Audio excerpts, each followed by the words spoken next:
आज मैं अगर तुम लोगों जैसे लोगों की चलती ना मूवी माफिया और तुम जैसे सड़े हुए सूडो जर्नलिस्ट की चलती तो आज मैं इंडिया की टॉप एक्ट्रेस और हाईएस्ट पेड एक्ट्रेस नहीं होती। इन लोगों ने मुझे धमकी देना शुरू किया है कि मुझे बैन कर देंगे या मेरी कोई चीज़ का मुझे कवर नहीं करेंगे या मेरा करियर बर्बाद कर देंगे। अरे नालायकों, देशद्रोहियों, बिकाऊ लोगों, तुम लोगों को खरीदने के लाखों भी नहीं चाहिए। तुम लोग तो इतने सस्ते हो, 50-60 रुपए में बिछ जाते हो। जो अपनी देश के साथ गद्दारी करे, अपनी ही थाली में जिसमें खाते हैं उसी में छेद करते हैं, तुम जैसे नालायक मुझको बर्बाद करोगे। तुम लोगों के बाप दादाओं को भी मैंने लोहे के चने चबाए हैं। ये लोग सूडो लिबरल हैं और ये लोग बिल्कुल भी सेक्युलर नहीं है। अगर ये सेक्युलर होते तो हमेशा धार्मिक चीज़ों को लेके देश की एकता पर हमेशा प्रहार नहीं करते। नमस्कार दोस्तों, आज मैं अपनी जो हमारी इंडियन मीडिया है उसके बारे में आपसे कुछ कहना चाहती हूँ। लेकिन मैं ये ज़रूर कहूँगी कि ऐसा नहीं है कि हर जगह अच्छे लोगों के साथ में कुछ बुरे लोग भी होते हैं। और जो मीडिया है उसने जितना मुझे प्रोत्साहित किया है, जितना मुझे प्रेरित किया है, इतने अच्छे सलाहकार, इतने अच्छे दोस्त जो मुझे मीडिया में मिले हैं, मैं कहूँगी कहीं ना कहीं मेरी सफलता में उनका बहुत बड़ा हाथ है। उनकी मैं हमेशा आभारी रहूँगी।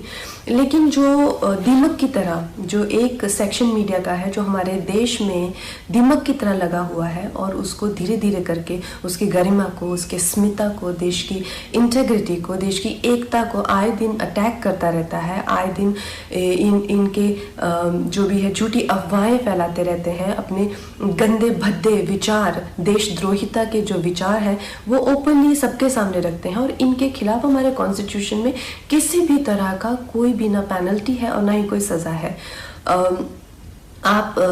तो इस चीज़ से मुझे बहुत ही ज़्यादा ठेस लगी और मैंने अपने आप में ही ये डिसाइड कर लिया कि ये जो दोगली मीडिया है, ये जो बिकाऊ मीडिया है जो खुद को लिबरल कहती है, सेक्युलर कहती है और कुछ नहीं है, 10वीं फेल भी नहीं है, ये लोग सूडो लिबरल हैं और ये लोग बिल्कुल भी सेक्युलर नहीं है। अगर ये सेक्युलर होते तो हमेशा धार्मिक चीज़ों को लेके देश की एकता पर हमेशा प्रहार नहीं करते।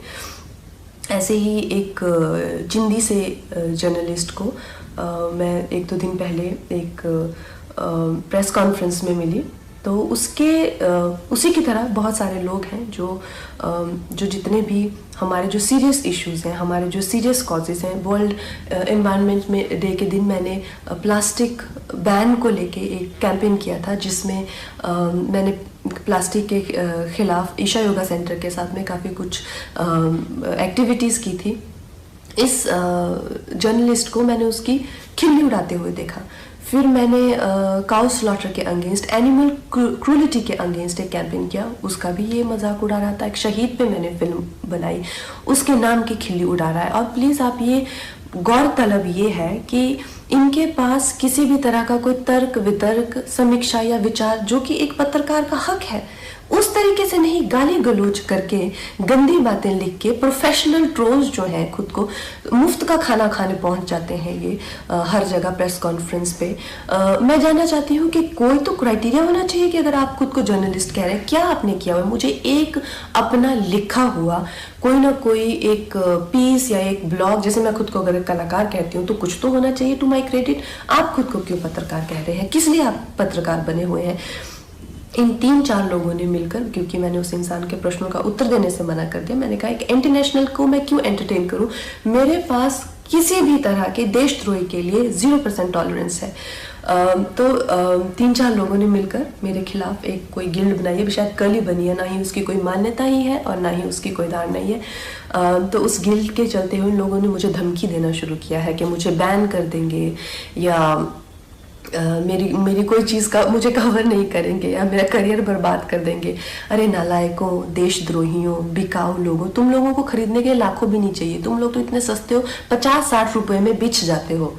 जो अपनी देश के साथ गद्दारी करे, अपनी ही थाली में जिसमें खाते हैं उसी में छेद करते हैं, तुम जैसे नालायक मुझको बर्बाद करोगे।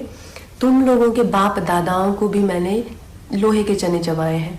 आज मैं अगर तुम लोगों जैसे लोगों की चलती ना मूवी माफिया और तुम जैसे सड़े हुए सूडो जर्नलिस्ट की चलती तो आज मैं इंडिया की टॉप एक्ट्रेस और हाईएस्ट पेड एक्ट्रेस नहीं होती। मैं तुम्हारे सामने हाथ जोड़ती और कह रही हूँ कि प्लीज़ मुझे बैन करो, क्योंकि मैं नहीं चाहती कि मेरी वजह से तुम लोगों के घर में चूल्हा जले। और इससे ज़्यादा बड़ा एहसान आप मुझ पे नहीं कर सकते कि आप मुझे बैन कीजिए। और जो भी मेरे भाई बहन इस देश के जो युवक युवतियाँ हैं जिन्होंने इन लोगों का बहिष्कार किया है, और जब मणिकर्णिका फिल्म भी आई थी और मूवी माफिया उसके अगेंस्ट पूरी गैंग अप हो गई थी, तो इन बच्चों ने इतने अच्छे तरह से हर दिन we stand with Manikarnika trend किया, उस फिल्म को बहुत सफल बनाया। फिल्म ने 150 करोड़ से ज़्यादा का बिजनेस किया, और इस चीज़ से मुझे इतना गर्व है अपने देशवासियों पर। आप लोगों के लिए जो हो पाएगा उससे भी ज़्यादा करके दिखाएंगे। बहुत बहुत धन्यवाद।